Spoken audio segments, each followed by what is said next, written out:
1452년 봄, 경복궁 근정전의 옥좌에 12살 소년이 앉았습니다. 이홍위, 훗날 단종으로 불리게 될 이 어린 왕의 눈빛은 두려움으로 가득했습니다. 세종이 세상을 떠난 지 2년, 문종이 승하한 지 불과 2달, 너무 빠른 왕위 계승이었습니다. 그러나 이 소년이 알지 못했던 것이 있었습니다. 궁궐 한편에서 그의 숙부가 칼을 갈고 있었다는 사실을 말입니다. 수양대군, 세종의 둘째 아들이자 단종의 숙부였던 이 남자는 조카의 어린 손에서 왕권이 흘러떨어지기만을 기다리고 있었습니다. 5년 뒤 이 소녀는 강물이 휘감아 도는 영월의 외딴 땅에서 생을 마감하게 됩니다. 17의 나이에 왕의 신분을 박탈당한 채로 말입니다. 조선 역사상 가장 잔혹한 왕권 찬탈의 이야기가 지금부터 시작됩니다.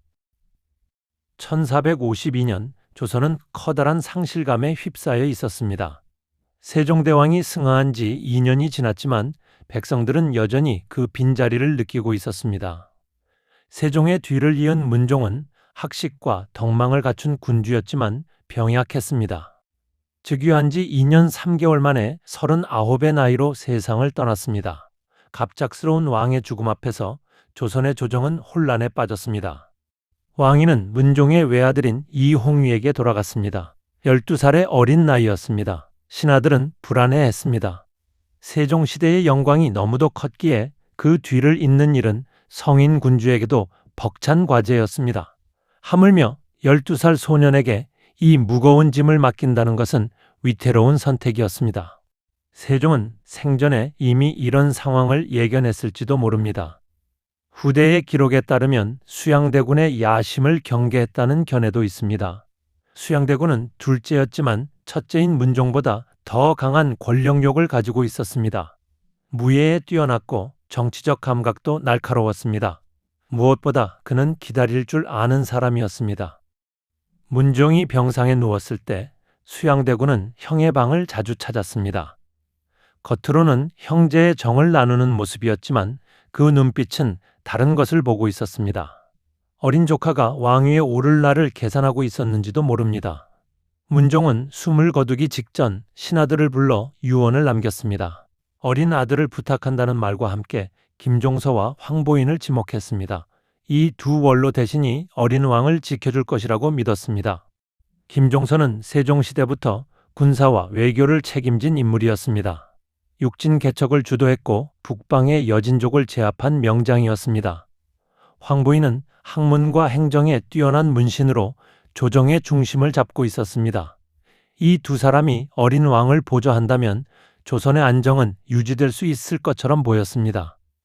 단종이 즉위하던 날 근정전은 무거운 침묵으로 가득했습니다. 어린 왕은 너무 큰 골룡포를 입고 옥좌에 앉았습니다. 소매가 길어서 손이 보이지 않았고 면류관은 고개를 움직일 때마다 흔들렸습니다. 신하들은 이 모습을 보며 각자 다른 생각을 했습니다. 어떤 이는 연민을 느꼈고 어떤 이는 불안을 느꼈습니다. 그리고 어떤 이는 기회를 보았습니다. 수양대군은 조정의 뒷줄에 서 있었습니다.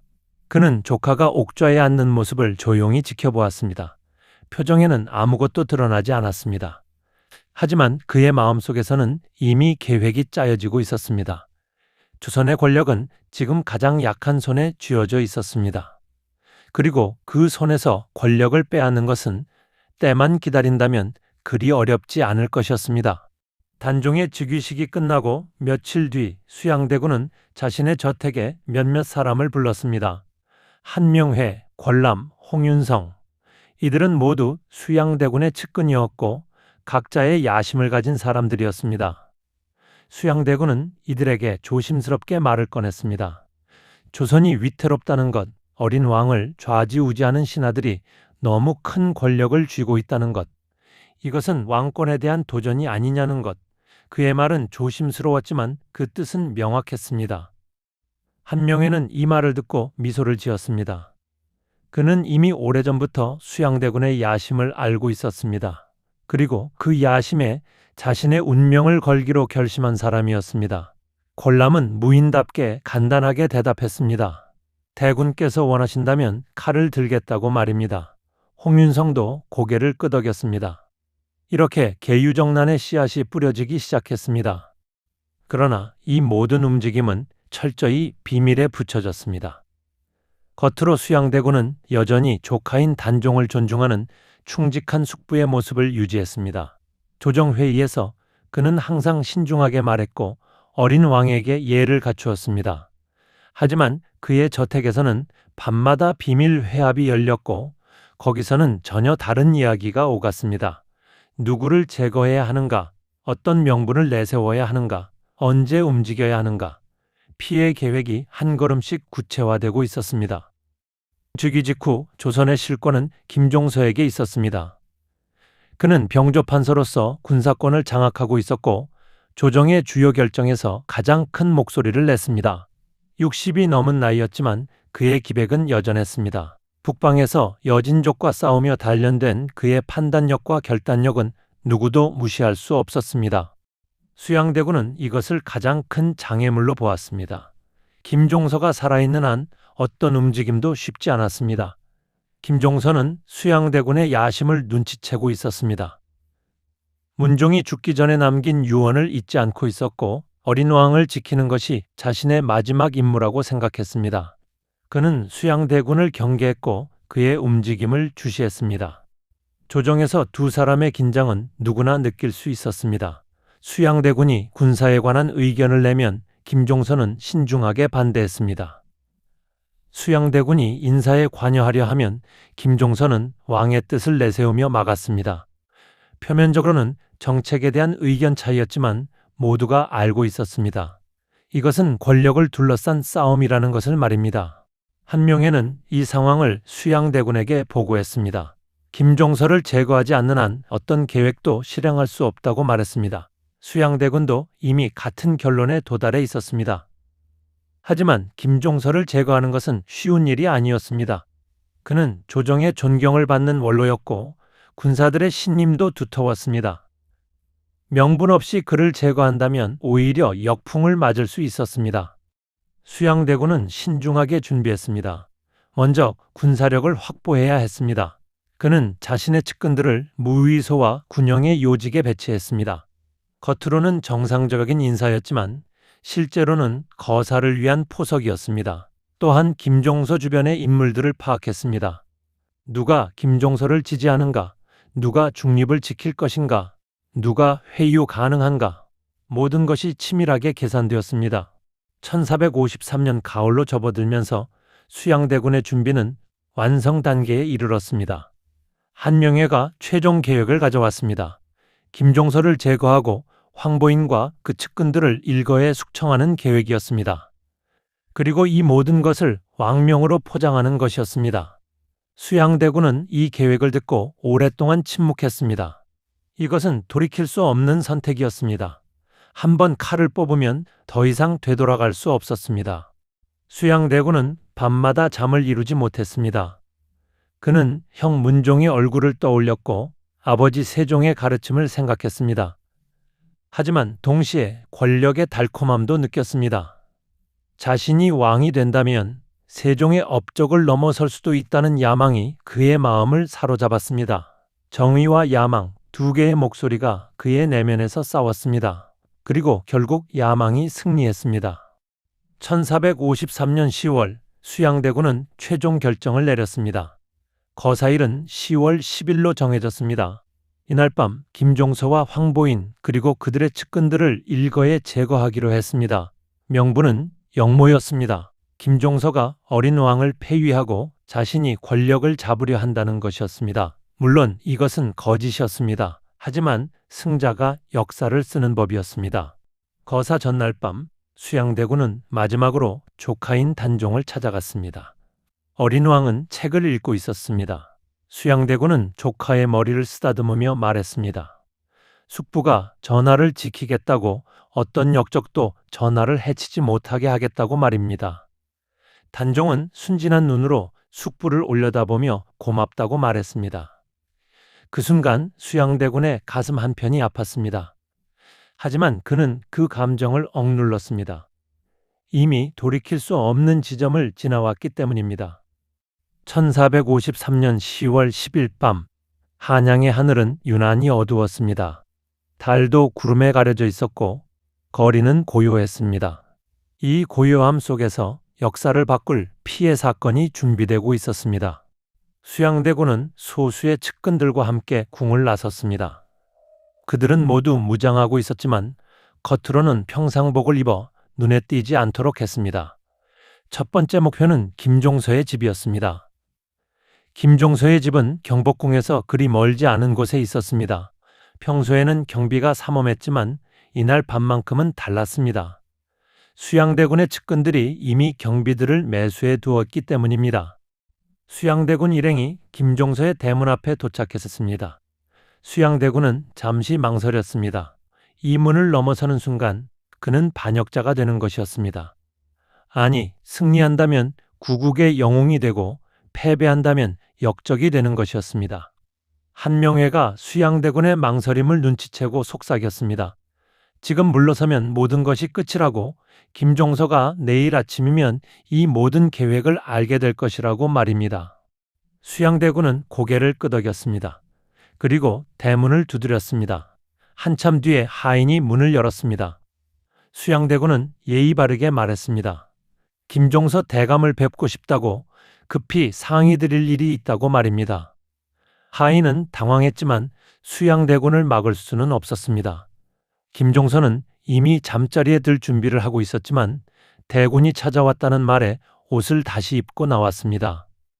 김종서는 수양대군을 보며 의아한 표정을 지었습니다. 이 밤에 무슨 일로 찾아왔느냐고 물었습니다. 수양대군은 침착하게 대답했습니다. 궁궐에 변고가 있을 것 같아 대감의 의견을 듣고 싶다고 말했습니다.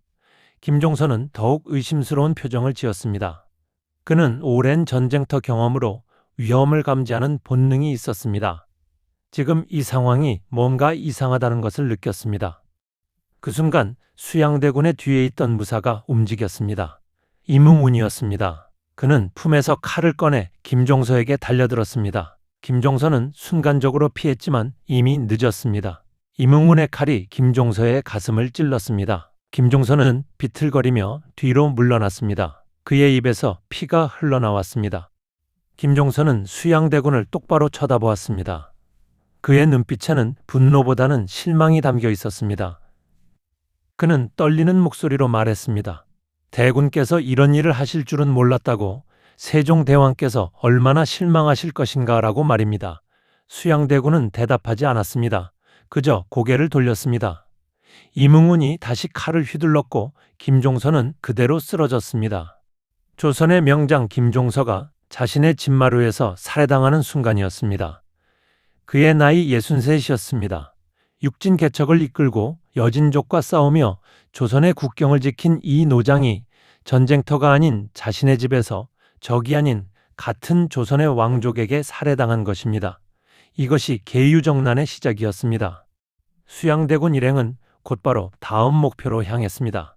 황보인의 집이었습니다. 황보인은 김종서와 함께 어린 왕을 보좌하는 핵심 인물이었습니다. 그 역시 제거되어야 했습니다. 황보인의 집에 도착했을 때 이미 소식이 전해진 상태였습니다. 황보인은 도망치려 했지만 수양대군의 군사들에게 붙잡혔습니다. 그는 끌려가면서 소리쳤습니다. 이것은 반역이라고, 왕께 알려야 한다고 외쳤습니다. 하지만 아무도 그의 말을 듣지 않았습니다. 그날 밤 한양은 피로 물들었습니다. 김종서, 황보인을 비롯해 그들과 가까운 여러 신하들이 살해되거나 체포되었습니다. 거리에는 군사들이 순찰을 돌았고 모든 대문이 닫혔습니다. 백성들은 무슨 일이 일어났는지 알지 못한 채 집안에서 숨죽이고 있었습니다. 다만 궁궐 쪽에서 들려오는 고함 소리와 말발굽 소리로 무언가 큰 일이 벌어졌다는 것만 짐작할 수 있었습니다. 다음 날 아침 수양대군은 궁궐로 들어갔습니다. 그는 피 묻은 옷을 깨끗한 관복으로 갈아입고 어린 왕 앞에 나타났습니다. 단종은 밤새 무슨 일이 있었는지 전혀 모르고 있었습니다. 수양대군은 단종 앞에 무릎을 꿇고 아뢰었습니다. 역적 김종서와 황보인이 역모를 꾀하여 이를 처단했다고 말했습니다. 단종은 믿을 수 없다는 표정을 지었습니다. 김종서 대감이 역적이라니 있을 수 없는 일이었습니다. 하지만 수양대군은 차분하게 증거를 제시했습니다.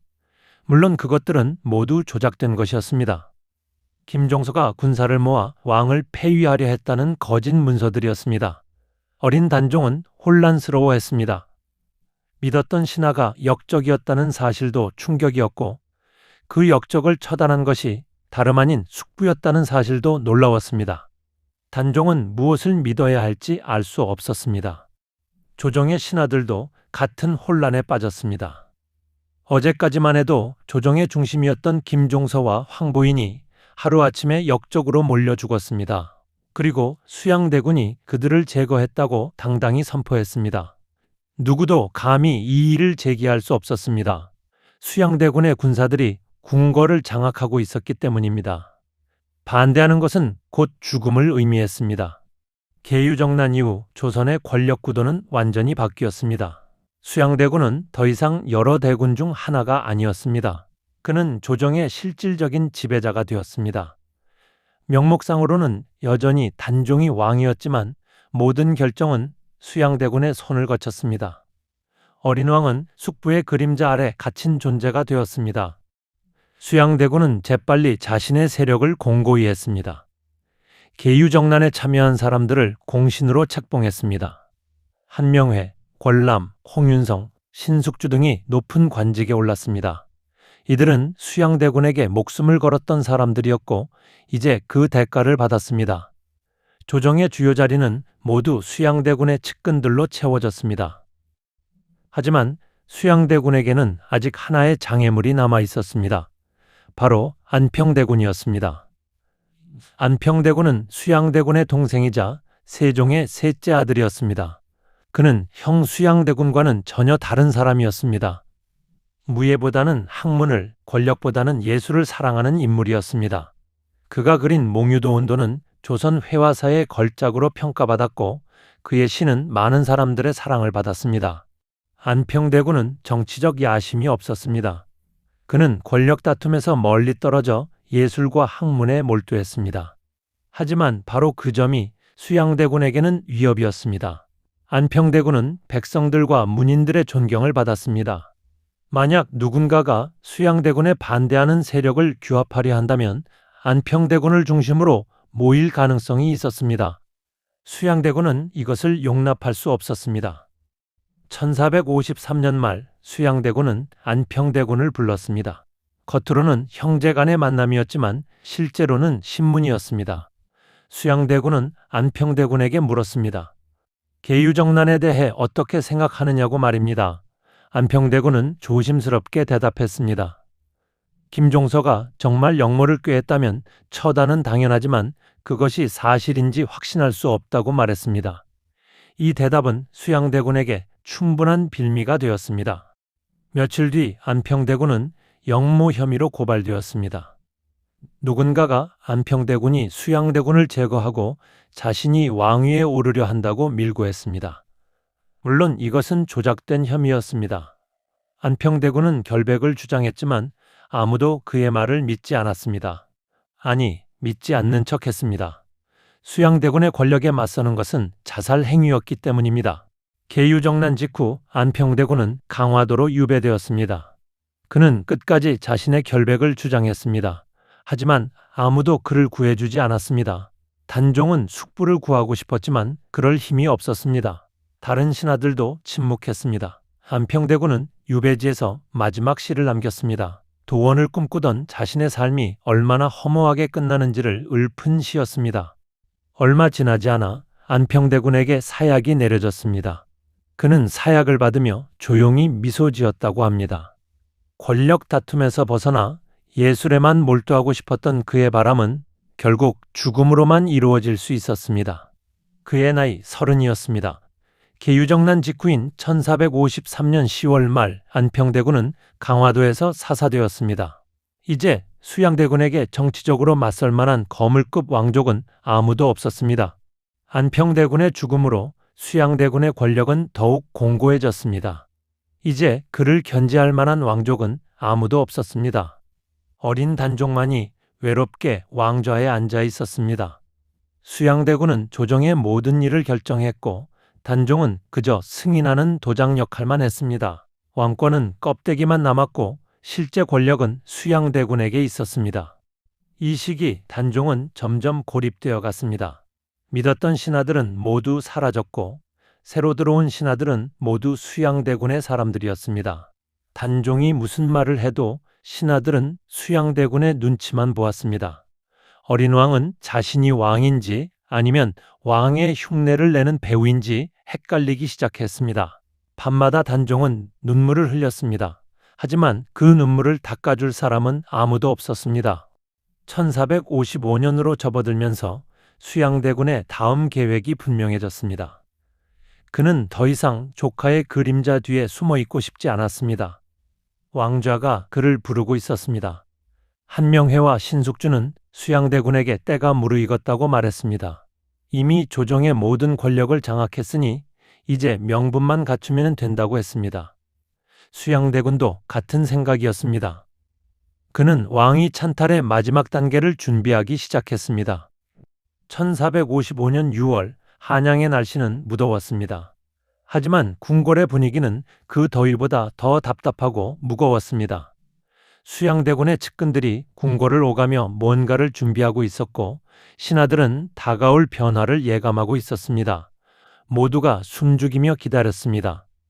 무슨 일이 벌어질 것인지 알면서도 아무도 막을 수 없었습니다.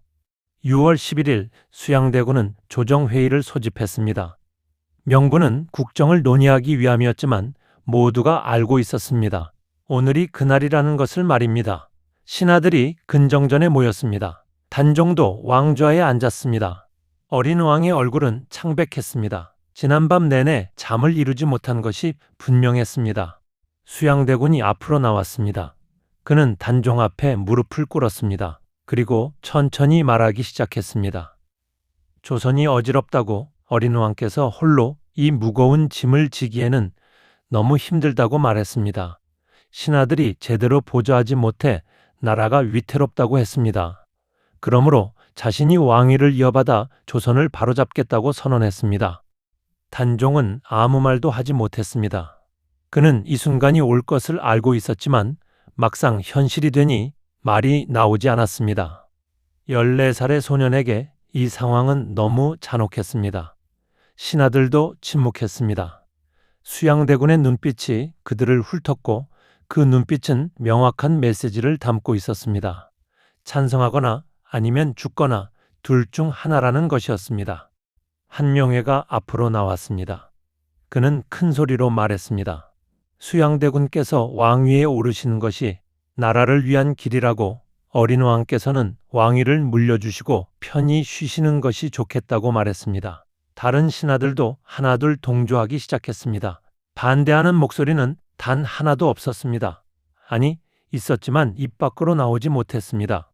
단종은 천천히 고개를 들어 수양대군을 바라보았습니다. 그의 눈에는 원망도 분노도 없었습니다. 다만 깊은 슬픔과 체념만이 담겨 있었습니다. 단종은 떨리는 목소리로 물었습니다. 숙부께서 정말 이렇게 하셔야 하느냐고 다른 방법은 없느냐고 물었습니다. 수양대군은 고개를 숙인 채 대답하지 않았습니다. 침묵이 흘렀습니다. 그 침묵이 답이었습니다. 단종은 천천히 일어났습니다. 그는 골룡포의 끈을 풀었습니다. 그리고 옥좌 위에 조심스럽게 놓았습니다. 면류관도 벗어서 그 옆에 놓았습니다. 어린 왕은 이제 왕이 아니었습니다.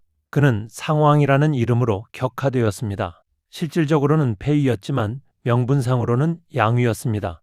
이렇게 조선 제6대 왕 단종의 재위는 3년 만에 끝났습니다. 수양대군은 그날로 왕위에 올랐습니다. 조선 제7대 왕 세조의 탄생이었습니다. 즉위식은 신속하게 진행되었습니다. 세조는 골룡포를 입고 옥좌에 앉았습니다. 그 옷이 그에게는 완벽하게 맞았습니다. 마치 처음부터 그를 위해 만들어진 것처럼 말입니다. 신하들은 새로운 왕 앞에 엎드려 절했습니다. 만세를 불렀습니다. 하지만 그 만세 소리는 어딘가 공허했습니다. 단종은 궁궐의 한 처소로 옮겨졌습니다. 그는 더 이상 정치에 관여할 수 없었습니다. 외출도 자유롭지 못했습니다. 사실상 연금 상태였습니다. 어린 상왕은 하루하루를 책을 읽으며 보냈습니다. 가끔 창밖을 바라보며 자신이 정말 조선의 왕이었는지 의심하곤 했습니다. 모든 것이 꿈만 같았습니다. 아니, 악몽 같았습니다. 세조는 즉위 후 재빨리 개혁을 추진했습니다. 그는 능력 있는 왕임을 증명하고 싶었습니다. 왕위를 찬탈했다는 오명을 능력으로 씻어내려 했습니다. 군사제도를 정비하고 법전을 편찬했습니다. 백성들을 위한 정책도 펼쳤습니다. 세조는 강력한 왕권을 행사하며 조선을 통치했습니다. 하지만 그의 왕위에는 항상 그림자가 따라다녔습니다. 조카에게서 빼앗은 왕이라는 그림자였습니다. 조정의 신하들은 겉으로는 세조를 따랐지만 속으로는 의견이 갈렸습니다. 어떤 이는 진심으로 세조를 지지했습니다. 세조가 강력한 왕이 되어 조선을 강하게 만들 것이라 믿었습니다. 어떤 이는 현실적인 선택으로 세조를 따랐습니다. 권력에 순응하는 것이 살아남는 길이었기 때문입니다. 하지만 어떤 이는 마음속으로 단종을 그리워했습니다. 정통성 있는 왕이 폐위당한 것에 분노했습니다.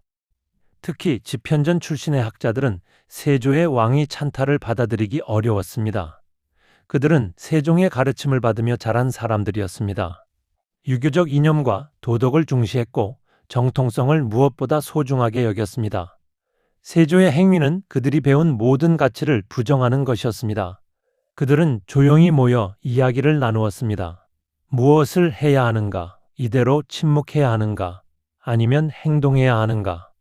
그들 사이에서 자라나기 시작했습니다. 1456년 세조 즉위 1년이 지났습니다. 세조의 권력은 더욱 공고해졌지만 그는 여전히 불안했습니다.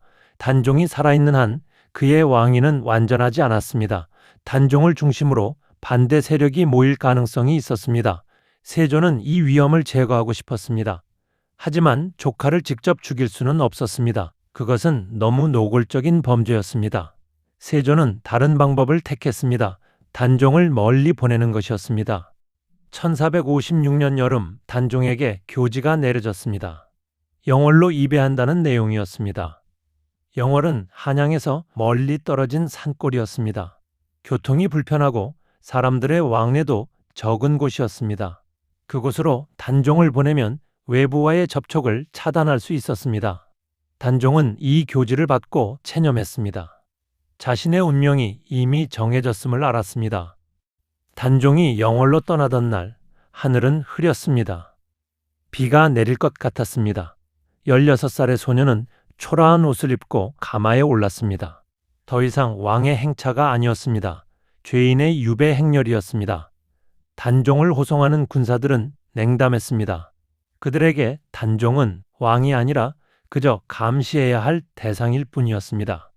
한양을 떠나 남쪽으로 향하는 길은 멀고 험했습니다. 산을 넘고 강을 건너는 여정이 계속되었습니다. 단종은 가마 안에서 밖을 바라보았습니다. 스쳐 지나가는 풍경들이 낯설었습니다.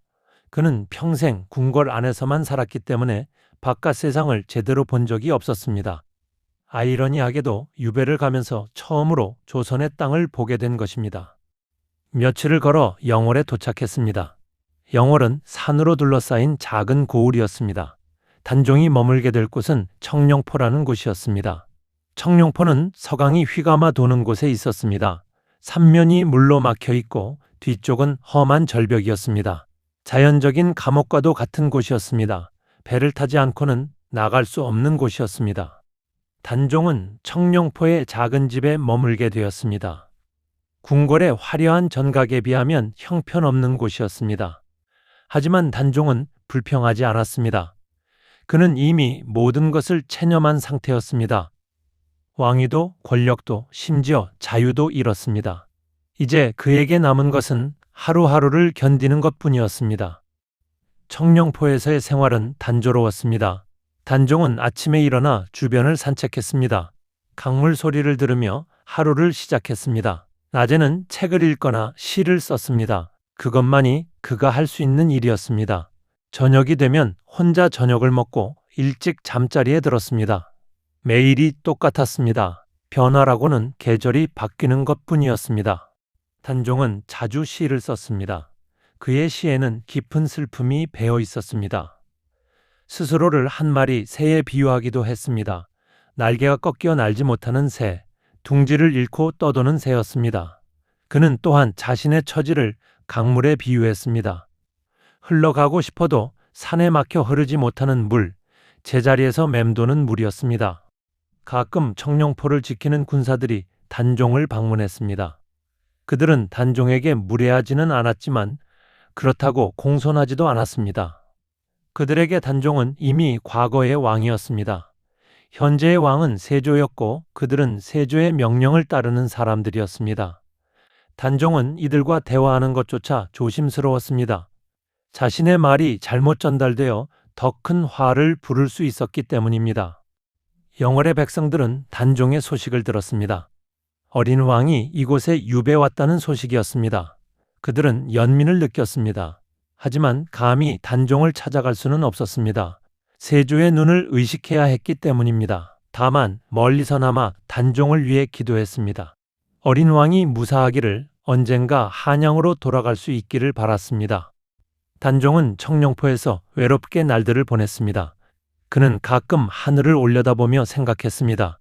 자신의 삶이 왜 이렇게 되었는지, 무엇이 잘못된 것인지 물었습니다.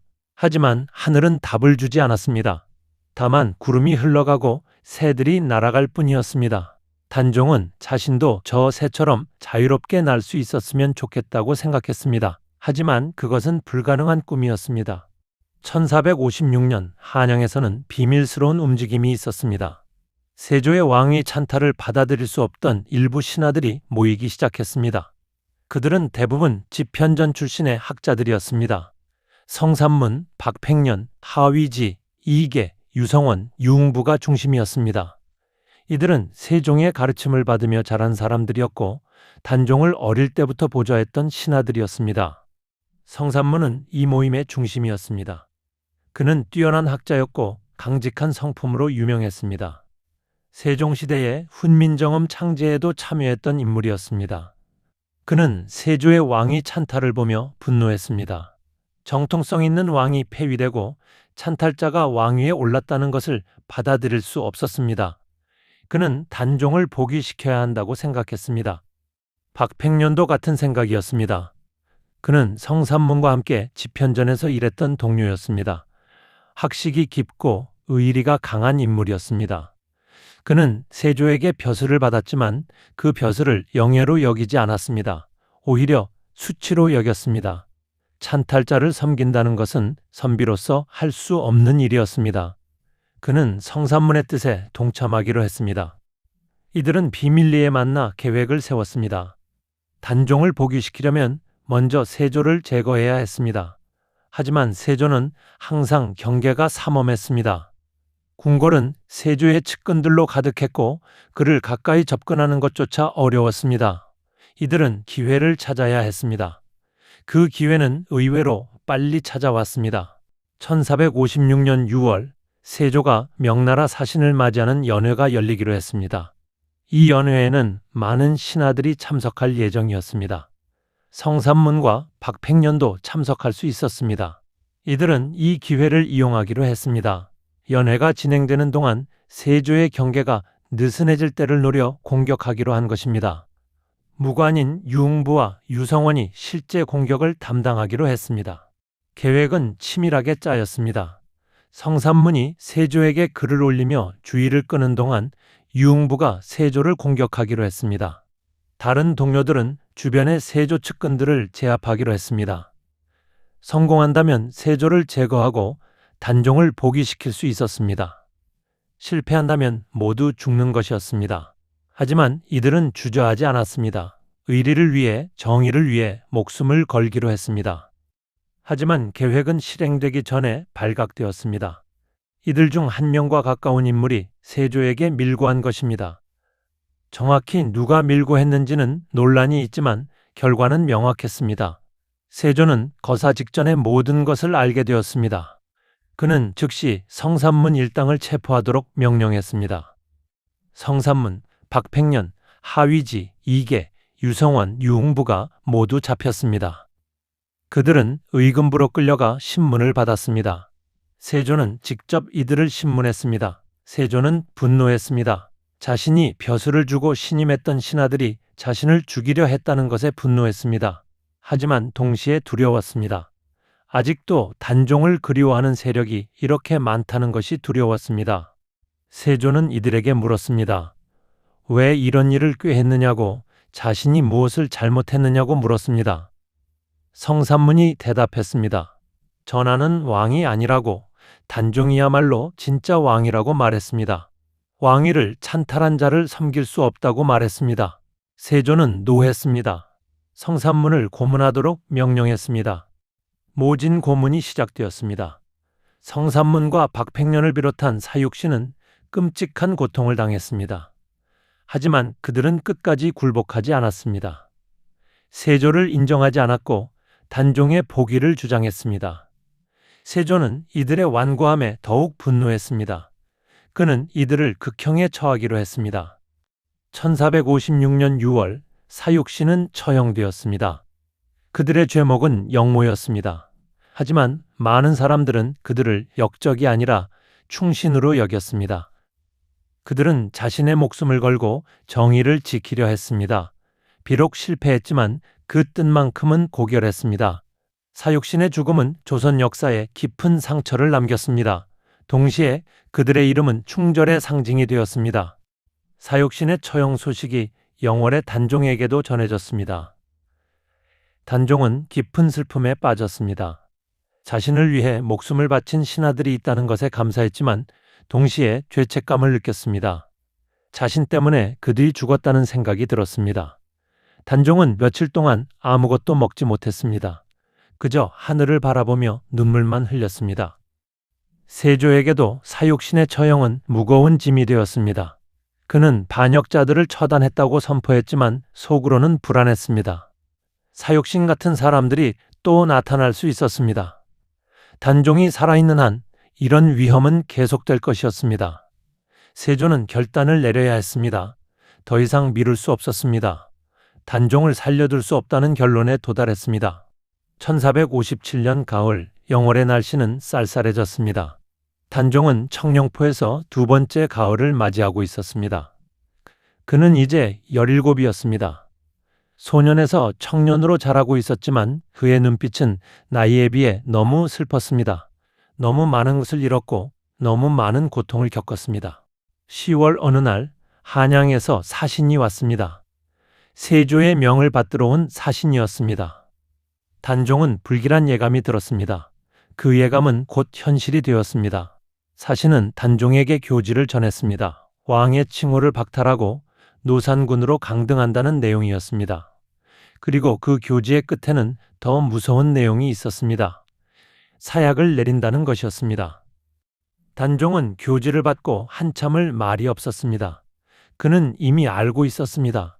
언젠가 이날이 올 것을 말입니다. 세조가 자신을 살려두지 않을 것을 알고 있었습니다. 그럼에도 막상 현실이 되니 두려웠습니다. 죽음이 두려운 것이 아니라 이렇게 비참하게 생을 마감한다는 것이 두려웠습니다. 단종은 사신에게 부탁했습니다. 마지막으로 하루만 시간을 달라고 말했습니다. 사신은 고개를 끄덕였습니다. 그도 단종을 보며 연민을 느꼈습니다. 비록 세조의 명을 받들어 왔지만 어린 상황의 모습이 안타까웠습니다. 그는 단종에게 하루의 시간을 주었습니다. 단종은 마지막 하루를 조용히 보냈습니다. 그는 청룡포를 천천히 거닐었습니다. 서강의 물소리를 들었고 하늘을 올려다 보았습니다. 산들은 단풍으로 붉게 물들어 있었습니다. 아름다운 풍경이었습니다. 단종은 생각했습니다. 자신의 짧은 생도 이 단풍처럼 덧없이 지나갔다고 말입니다. 저녁이 되자 단종은 마지막 시를 썼습니다. 그 시에는 자신의 억울함과 슬픔이 담겨 있었습니다. 하지만 동시에 체념도 담겨 있었습니다. 그는 이미 모든 것을 놓아버렸습니다. 왕위도 삶도 모든 것을 말입니다. 이제 그에게 남은 것은 죽음을 받아들이는 것뿐이었습니다. 단종의 시신은 영월 땅에 묻혔습니다. 제대로 된 왕릉도 만들어지지 못했습니다. 노산군이라는 이름으로 초라하게 묻혔습니다. 영월의 백성들은 몰래 단종의 무덤을 찾아가 절했습니다. 어린 왕을 위해 기도했습니다. 하지만 이것조차 조심스러워야 했습니다. 세조의 눈을 피해야 했기 때문입니다. 단종의 죽음으로 세조의 왕위는 더욱 공고해졌습니다. 이제 세조의 왕권에 도전할 명분이 사라졌습니다. 정통성 있는 왕이 죽었기 때문입니다. 세조는 안도했습니다. 하지만 동시에 죄책감에 시달렸습니다. 밤마다 조카의 얼굴이 꿈에 나타났습니다. 세조는 불경을 읽고 절을 짓는 것으로 마음의 평안을 얻으려 했습니다. 하지만 죄책감은 쉽게 사라지지 않았습니다. 역사는 승자의 기록이라고 합니다.